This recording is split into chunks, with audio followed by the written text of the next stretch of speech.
শহরে বন্ধু জীবন আর ভালো লাগে না। কবে যে খোলামেলা পরিবেশে নিচে একটা বাড়ি হবে। হ্যালো এভরিওয়ান, আসসালামু আলাইকুম। আশা করি আপনারা সবাই ভালো আছেন। বেশ কয়েকদিন পর বাবার বাড়িতে যাচ্ছি আপনাদের ভাইকে নিয়ে।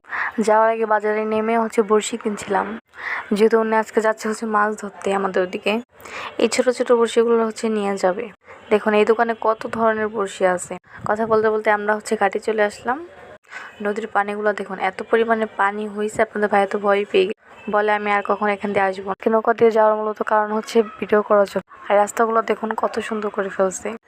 এই রোদ, এই বাতাস, এই বৃষ্টি।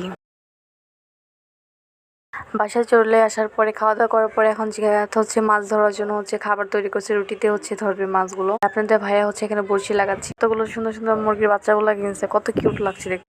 তারপর আমরা মাছ ধরে আসলাম। মাছের ভিডিওগুলো করতে আমার একদমই মনে নাই, কিন্তু আপনাদের ভাইয়া মাছ ধরছে। সারাদিনে 2টা মাছ ধরছে আর আমি ধরছি 3।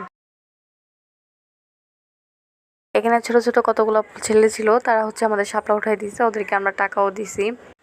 পানিগুলো দেখতে কিন্তু অনেক ফ্রেশ লাগছে, কিন্তু এখানে গোসল করা যাবে না, শরীর চুলকাবে। দেখুন কতগুলো শাপলা হয়ে গেছে। এখন শাপলা নিয়ে বাড়িতে যাব। এই শাপলাগুলো খেতে কিন্তু আমার কাছে অনেক ভালো লাগে। মাছ দিয়ে বা চিংড়ি মাছ দিয়ে অনেক মজা লাগে।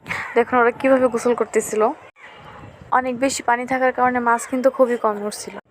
শাপলা নিয়ে বাড়ি চলে আসলাম। তারপর চালটা মাখিয়ে খাবো। এখন চালটা কিন্তু মাখাচ্ছি সরিষার তেল, লবণ দিয়ে।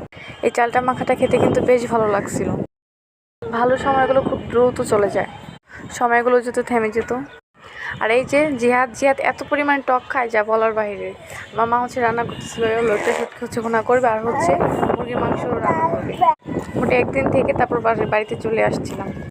থাকবেন, সুস্থ থাকবেন। দেখা হচ্ছে পরবর্তী ভিডিওতে। আল্লাহ হাফিজ।